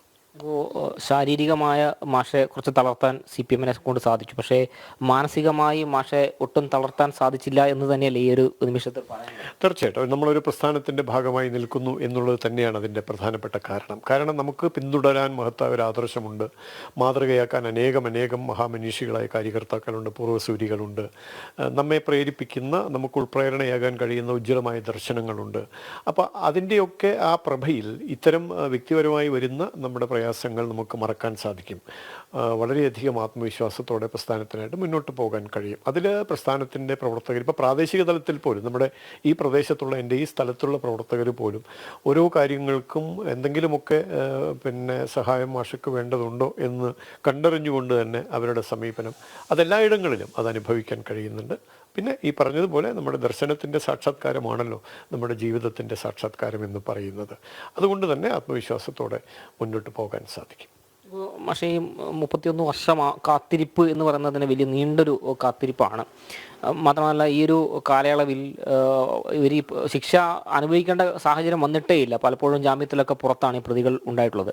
അപ്പം നീതി വൈകിയാണെങ്കിൽ ലഭിക്കുമെന്നൊരു പ്രതീക്ഷ നേരത്തെ ഉണ്ടായിരുന്നു. കാരണം അന്ന് പറഞ്ഞല്ലോ, ഈ കേസിൻ്റെ തുടക്കത്തിൽ തന്നെ കേസ് അട്ടിമറിക്കാനുള്ള പരിശ്രമങ്ങൾ പോലീസിൻ്റെ ഭാഗത്തു നിന്ന് പോലും ഉണ്ടായിട്ടുണ്ട് എന്നൊരാരോപണം അന്നേ ഉണ്ട്. പിന്നെ നമുക്ക് വേണ്ടുന്ന സമയത്ത് വേണ്ടതുപോലെ ഇപ്പം കോടതിയുടെ അന്തിമ വിധിയുടെ വിധി പകർപ്പിൽ തന്നെ ജഡ്ജ് സൂചിപ്പിക്കുന്നുണ്ട്, ഇത്തരം സംഭവങ്ങൾ ഉണ്ടാകുമ്പോൾ സ്വാഭാവികമായി സർക്കാർ വേണം അതിനെ മുന്നോട്ട് കൊണ്ടുപോകാൻ, അപ്പീൽ കാര്യങ്ങൾക്കൊക്കെ ആയിട്ട്. പക്ഷേ അതൊന്നും ഉണ്ടായില്ല. പക്ഷേ എന്നാലും നമുക്കറിയാം, കാരണം നമ്മൾ കോടതിയിൽ കൊടുത്ത സത്യസന്ധമായ മൊഴി, നമ്മുടെ നേരെ നടത്തിയ അക്രമകാരികൾ ആരൊക്കെയാണ് എന്ന് തിരിച്ചറിഞ്ഞുകൊണ്ട് നമ്മൾ കൊടുത്ത മൊഴിയൊക്കെ കോടതി മുഖവിലക്കെടുക്കും എന്ന് തന്നെയായിരുന്നു വിശ്വാസം. തീർച്ചയായിട്ടും ആ നിലയ്ക്കുള്ള വിധി തന്നെയാണ് വരിക എന്ന് തന്നെയാണ് പ്രതീക്ഷിച്ചത്. മാഷ, ഇപ്പോൾ അത് മറ്റൊരു കാര്യം കൂടി, ഇപ്പോൾ ഇത്തരമൊരു സംഭവം ഉണ്ടായി, പലപ്പോഴും മാഷ ഈ CPM അക്രമത്തിൻ്റെ ജീവിച്ചിരിക്കുന്ന ഒരു രക്തസാക്ഷി എന്നുള്ള നിലയിൽ പലപ്പോഴും അവതരിപ്പിച്ചിട്ടുണ്ട്, അല്ലെങ്കിൽ ദേശീയ തലത്തിൽ പോലും ആ ഒരു ശ്രദ്ധ ലഭിച്ചിട്ടുമുണ്ട്. ഇപ്പോൾ നമ്മുടെ പ്രധാനമന്ത്രി നരേന്ദ്രമോദി തന്നെ ഈ വിഷയവുമായി ബന്ധപ്പെട്ട് CPM-ന്റെ അക്രമ രാഷ്ട്രീയത്തിൻ്റെ തീവ്രത എത്രത്തോളം ഉണ്ട് എന്ന് മാഷെ ചൂണ്ടിക്കാണിച്ചുകൊണ്ടാണ് പൊതുജനങ്ങളോട് വിളിച്ചു പറയുന്ന ഒരു സാഹചര്യമുണ്ട്. ആ സാഹചര്യം കൂടി എന്തായിരുന്നു?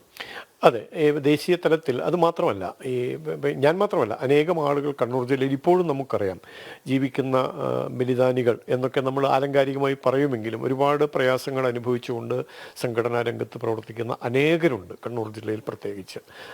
അപ്പോൾ ഈ കാര്യം മോദിജിയുടെ ശ്രദ്ധയിൽ വന്നു എന്നുള്ളത് വളരെ പ്രധാനപ്പെട്ട ഒരു സംഗതി തന്നെയാണ്. അദ്ദേഹം കഴിഞ്ഞ 2016 തെരഞ്ഞെടുപ്പ് കാലത്ത് വന്ന സമയത്ത് അദ്ദേഹം നടത്തിയ പ്രസംഗത്തിൽ ഞാൻ വേദിയിലിരിക്കെ തന്നെ എന്നെ കാണിച്ചുകൊണ്ട് അദ്ദേഹം നടത്തിയ പ്രസംഗത്തിൽ സൂചിപ്പിച്ചിട്ടുണ്ട്.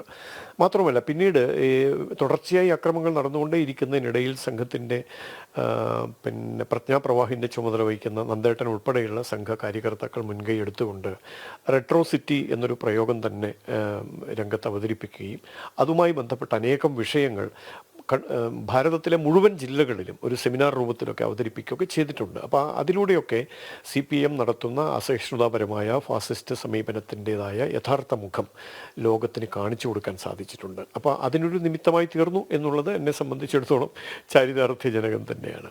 CPM-ന്റെ അക്രമ രാഷ്ട്രീയത്തിനുള്ള ഒരു താക്കീതായി തന്നെ നമുക്ക് ഈ ഒരു വിധിയെ വിലയിരുത്താൻ പറ്റുമോ? തീർച്ചയായിട്ടും അക്രമ രാഷ്ട്രീയത്തിൻ്റെ താക്കീത് എന്ന് മാത്രമല്ല, ഞാൻ പലപ്പോഴും എൻ്റെ ഈ സ്ഥാനാർത്ഥിയൊക്കെയായി മത്സരിച്ച സന്ദർഭങ്ങളിൽ ദേശീയ മാധ്യമങ്ങൾ ഉൾപ്പെടെ ധാരാളം പേര് എന്നെ വന്ന് ഇൻ്റർവ്യൂ ചെയ്തിരുന്നു. ആ സമയത്തൊക്കെ ഞാൻ അവരോട് പറഞ്ഞത്, മാർക്സിസ്റ്റ് അക്രമ രാഷ്ട്രീയത്തെ എങ്ങനെ പ്രതിരോധിക്കാനാണ് നിങ്ങളുടെ ആശയം എന്ന് ചോദിച്ചപ്പോൾ ഞാൻ അവരോട് പറഞ്ഞത്, ഏറ്റവും പ്രധാനം അവരുടെ മേലെ ഒരു സാമൂഹ്യ സമ്മർദ്ദം ഉണ്ടാക്കിയെടുക്കുക എന്നുള്ളതാണ്. ഇതുമായി മുന്നോട്ട് പോകാൻ കഴിയില്ല, അക്രമ രാഷ്ട്രീയം നിർത്തുക തന്നെ വേണം എന്നൊരു മാനസികമായ സമ്മർദ്ദത്തിലേക്ക് അവരെ കൊണ്ടുചെന്ന് എത്തിക്കാവുന്ന തരത്തിലുള്ള ഒരു സാമൂഹ്യ പശ്ചാത്തലം ഉണ്ടാകണം. അതിന് തന്നെയാണ് എൻ്റെ പ്രസ്ഥാനം ഇതുവരെയും ശ്രമിച്ചത്. അത് സമാധാന യോഗങ്ങളിലാവട്ടെ, വിശദീകരണ യോഗങ്ങളിലാവട്ടെ, CPIM-നെ നിർബന്ധിതമാക്കുക അക്രമ രാഷ്ട്രീയം നിർത്താൻ വേണ്ടി. അവർ നിർത്തി. ഇപ്പോൾ തൃശ്ശൂർ സമ്മേളനത്തിൽ എപ്പോഴും പറയാറുണ്ടല്ലോ, തൃശ്ശൂർ സമ്മേളനത്തിൽ ഞങ്ങൾ അക്രമ രാഷ്ട്രീയത്തോട് വിട പറഞ്ഞു. എന്തുകൊണ്ടാണ്? ഈ പറയുന്ന തരത്തിൽ ഞങ്ങൾ സഹിച്ചുകൊണ്ടുണ്ടാക്കിയെടുത്ത സാമൂഹ്യ സമ്മർദ്ദത്തിൻ്റെ അതിൽ നിന്ന് അവർക്ക് മോചിതരാവാൻ കഴിഞ്ഞില്ല. നിർത്തിയേ തീരൂ എന്നൊരു അവസ്ഥയിലേക്ക് അവരെ എത്തിച്ചു എന്നുള്ളതാണ്. തീർച്ചയായിട്ടും അതിൻ്റെ 100% അതിന് പശ്ചാത്തലമൊരുക്കിയത് സംഘപ്രസ്ഥാനങ്ങളാണ്.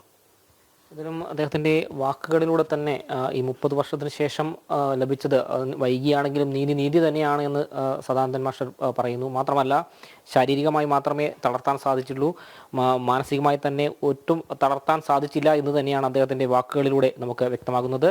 കെ സുബിത്തിനൊപ്പം മിഥുൻ പിള്ള, ജനം, കണ്ണൂർ. കോഴിക്കോട് അപകടകരമായ യാത്ര ചെയ്ത പെൺകുട്ടിയുടെ ദൃശ്യങ്ങൾ പുറത്തു വന്നതോടെ സംഭവത്തിൽ നടപടിയുമായി മോട്ടോർ വാഹന വകുപ്പ്. ലൈസൻസ് സസ്പെൻഡ് ചെയ്യുമെന്ന് മോട്ടോർ വാഹന വകുപ്പ് അറിയിച്ചു. സംഭവത്തിൽ സ്കൂട്ടർ ഓടിച്ച മാവൂർ സ്വദേശി ഷെഫീഖ് എന്നയാൾക്കെതിരെ മാവൂർ പോലീസ് കേസെടുത്തു. വിവരങ്ങളുമായി ദിസ്ന സുരേഷ്. ദിസ്ന, എന്താണ് കൂടുതൽ വിവരങ്ങൾ? രാത്രിയോടെയാണ് ഈ ദൃശ്യങ്ങൾ സമൂഹ മാധ്യമങ്ങളിൽ പ്രചരിച്ചത്. കോഴിക്കോട് മാവൂർ തെങ്ങിലക്കടവിൽ സ്കൂട്ടർ അപകടകരമായി ഓടിച്ച സംഭവത്തിലാണ് ഇപ്പോൾ മോട്ടോർ വാഹന വകുപ്പ് കേസെടുത്തിരിക്കുന്നത്. നമ്മൾ ആ ദൃശ്യങ്ങളിൽ നിന്ന് തന്നെ വളരെ വ്യക്തമായി കണ്ടതാണ്.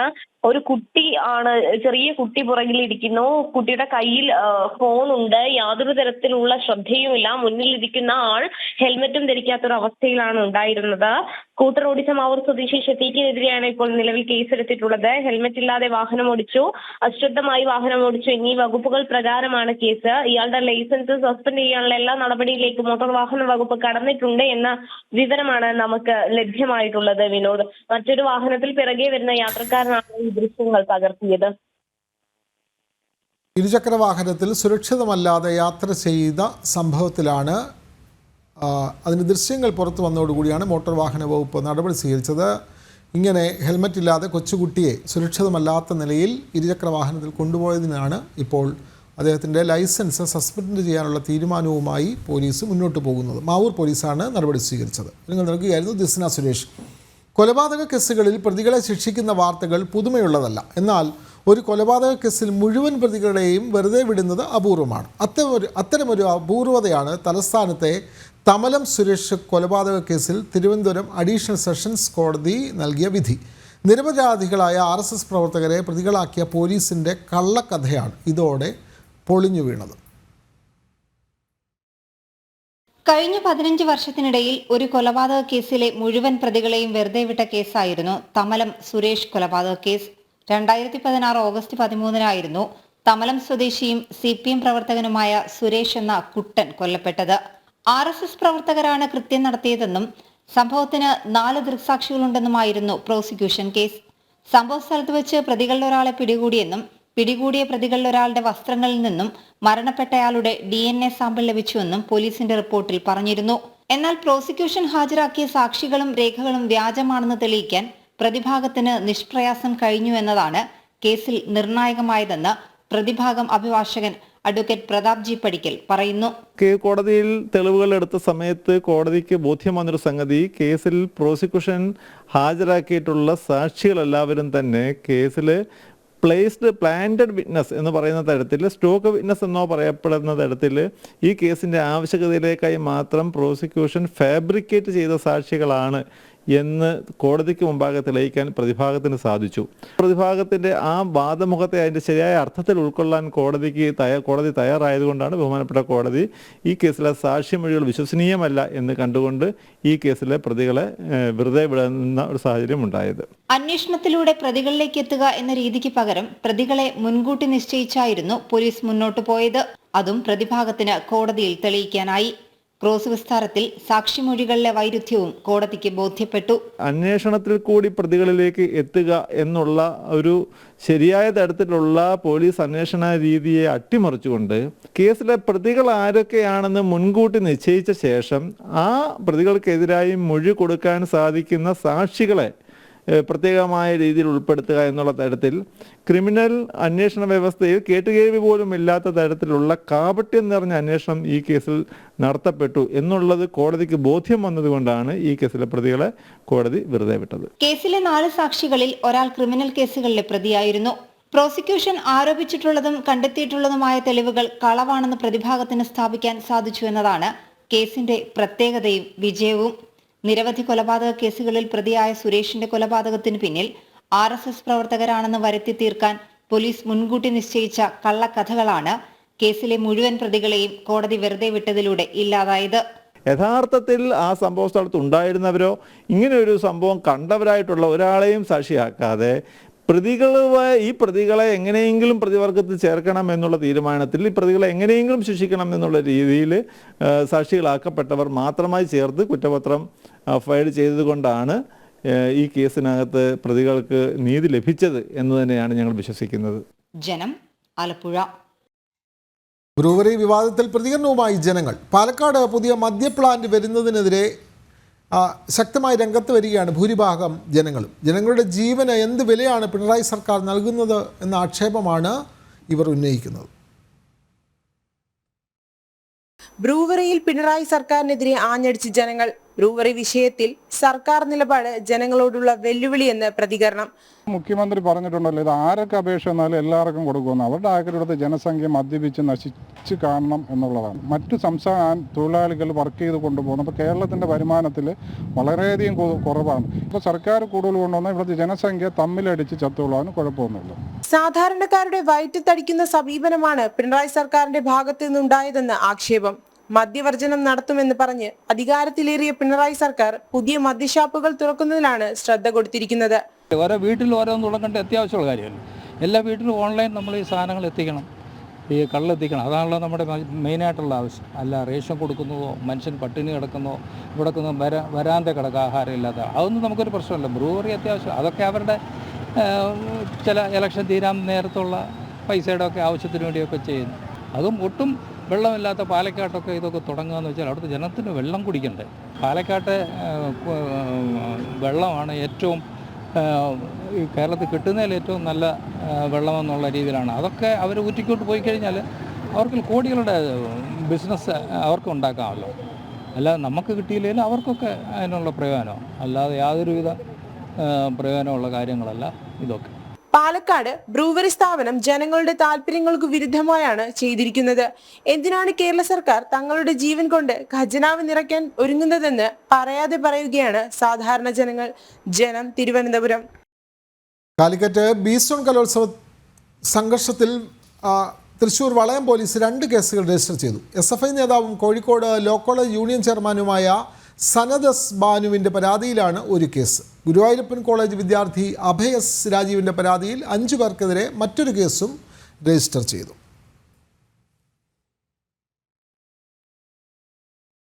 കുർബാന തർക്കത്തെ തുടർന്ന് കോട്ടയം വരിക്കാംകുന്ന് പള്ളിയിലുണ്ടായ സംഘർഷത്തിൽ 11 പേർക്കെതിരെ തലയോലപ്പറമ്പ് പോലീസ് കേസെടുത്തു. Father Jerin Palathingal, father John Thottupuram എന്നിവരുടെ പരാതിയിലാണ് കേസ്. ഫാദർ ജെറിൻ കുരുമുളക് സ്പ്രേ പ്രയോഗിച്ചു എന്ന് എഫ്ഐആറിലുണ്ട്. സംഘർഷത്തിൽ വൈദികർക്ക് പരിക്കേറ്റിരുന്നു. ഫാദർ ജെറിൻ്റെ പരാതിയിൽ 4 പേർക്കെതിരെയാണ് കേസ്. ഫാദർ ജോൺ തോട്ടുപുറത്തിൻ്റെ പരാതിയിൽ കണ്ടാലറിയാവുന്ന 5 പേരുൾപ്പെടെ 7 പേർക്കെതിരെയും കേസെടുത്തു. ശനിയാഴ്ച രാവിലെയാണ് കുർബാനയ്ക്കിടെ ഇരു വിഭാഗങ്ങൾ തമ്മിൽ ഏറ്റുമുട്ടിയത്.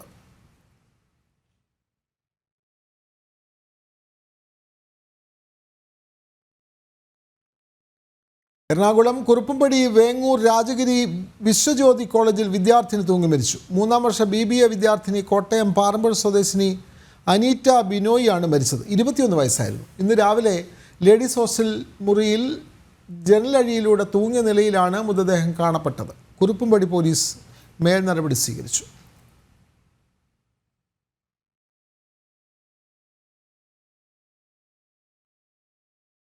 RSS മുൻ അഖില ഭാരതീയ ബൗദ്ധിക് പ്രമുഖും സൈദ്ധാന്തികനുമായിരുന്ന രംഗഹരി രചിച്ച ഗ്രന്ഥങ്ങളുടെ ഹിന്ദി ഇംഗ്ലീഷ് വിവർത്തനങ്ങൾ പ്രകാശനം ചെയ്തു. ഡൽഹി പ്രഗതി മൈതാനത്ത് നടക്കുന്ന അന്താരാഷ്ട്ര പുസ്തകോത്സവത്തിൽ വെച്ചായിരുന്നു പ്രകാശനം.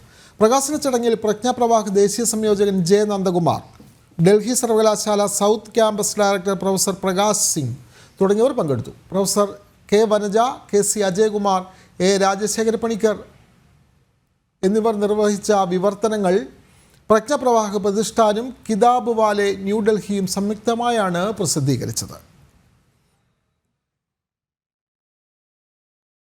തിരുവനന്തപുരം ആഴിമല ക്ഷേത്രം ട്രസ്റ്റിനു വേണ്ടി ശോകനാഥപാദം ട്രസ്റ്റ് നിർമ്മിച്ച ആഴിമല ആനന്ദതാണ്ഡവം എന്ന സംഗീത album Hindu Aikyavedi working president Valsan Thillankeri പ്രകാശനം ചെയ്തു. ആഴിമല ക്ഷേത്ര സന്നിധിയിൽ ക്ഷേത്രം ഭാരവാഹികളുടെ സാന്നിധ്യത്തിലായിരുന്നു പ്രകാശനം.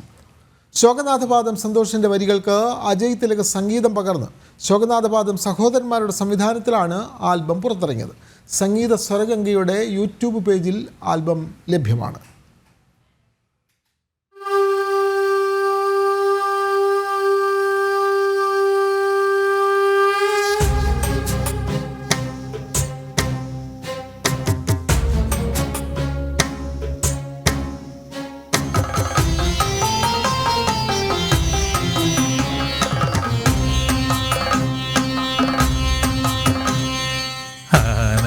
താണ്ഡവം ആടുമെന്നീശ ആഴിമല വാഴും മഹേശ. ആനന്ദ താണ്ഡവം ആടുമെന്നീശ ആഴിമല വാഴും മഹേശ. ആനന്ദ ചിത്തത്തിനാധാരം നീയേ ആത്മസ്വരൂപനാം ദേവാ.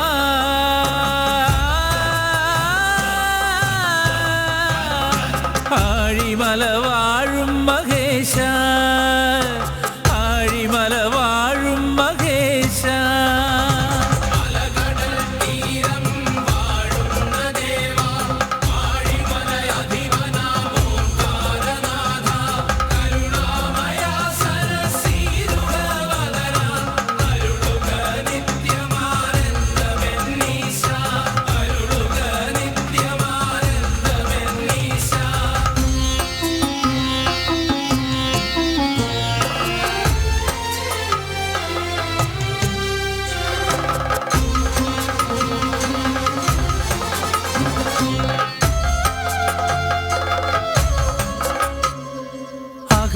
അകമെരിയുമാത്മാക്കൾ അവിടുത്തെ മുന്നിൽ തൊഴുകൈ കൂപ്പി നിൽക്കുമ്പോൾ.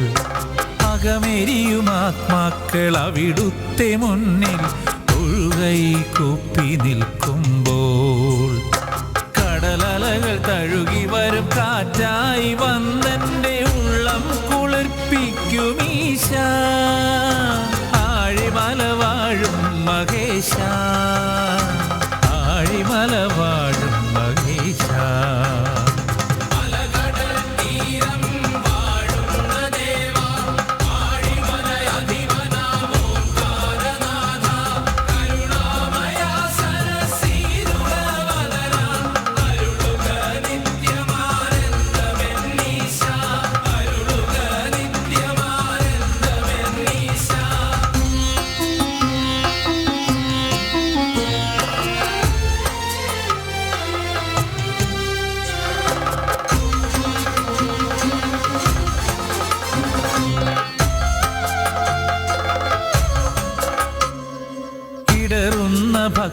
ഭക്തന്റെ മിഴിനീർക്കണങ്ങൾ തിരുജടയിലായങ്ങു ഗംഗയാക്കി.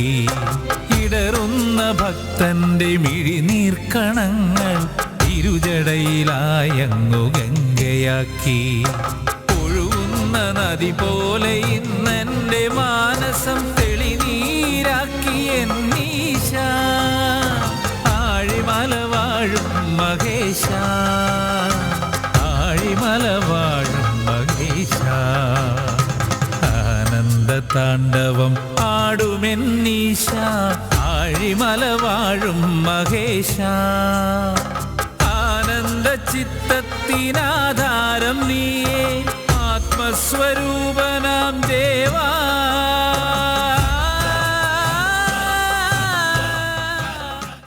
ഉച്ചവാർത്ത സമാപിക്കുന്നു. നമസ്തേ.